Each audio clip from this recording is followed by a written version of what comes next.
ભરૂચમાં દર વર્ષે ભરાતો મેઘરાજાનો મેળો 5 બજેથી સોનેરી મહેલ સુધી શુક્રવારથી સોમવાર સુધી ભરનાર છે, જેમાં સમગ્ર ભારતમાંથી લાખોની સંખ્યામાં જનમેદની ઉમટે છે, જેના કારણે ખાણીપીણી સહિતની અન્ય નાની મોટી દુકાનો પણ ખોલવામાં આવે છે. આ મેળામાં લાગનાર દુકાનો માટેની ફાળવણીની હરરાજીની પ્રક્રિયા સિટી સર્વે વિભાગ દ્વારા ડોક્ટર બાબા સાહેબ આંબેડકર ભવન ખાતે યોજાઈ હતી. દર વર્ષે સિટી સર્વે વિભાગ દ્વારા દુકાનો માટે પ્લોટની ફાળવણી કરવામાં આવે છે. આ વર્ષે 8x8ની 106 દુકાનોની હરાજી કરીને જેમાં સૌથી વધારે બોલી લગાવનાર વ્યક્તિને દુકાન ફાળવવામાં આવી છે.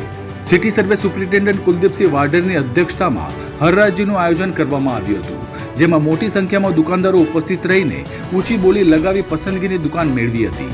આ અંગે સિટી સર્વે સુપ્રિન્ટેન્ડન્ટ કુલદીપસિંહ વાઢેરે જણાવ્યું હતું કે આ વર્ષથી નવું આયોજન કરવામાં આવ્યું છે, જેમાં દરેક સ્ટોલ ધારકને એક આઈ કાર્ડ આપવામાં આવશે, જેથી જે સ્ટોલ ધારકને સ્ટોલ ફાળવવામાં આવ્યો છે તે બીજા કોઈને સ્ટોલ આપી શકશે નહીં.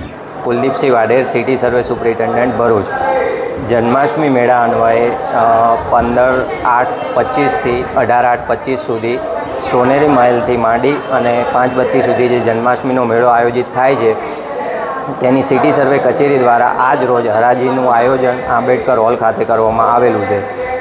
તેમાં 106 પ્લોટોની હરાજી કરવામાં આવેલ છે, જે ભારે રસાકસી બાદ હાઈએસ્ટ રકમ બોલનારને ફાળવવામાં આવે. સિટી સર્વે દ્વારા ડિમાર્કેશનની કામગીરી કરવામાં આવે છે. વધુમાં એમને કોઈ વ્યક્તિગત પ્રશ્નો હોય તો પણ સોર્ટ આઉટ કરવામાં આવે છે. ફાળવણી તો આજે પતી જશે અને આજે સાંજ સુધીમાં ડિમાર્કેશન પણ પતી જશે.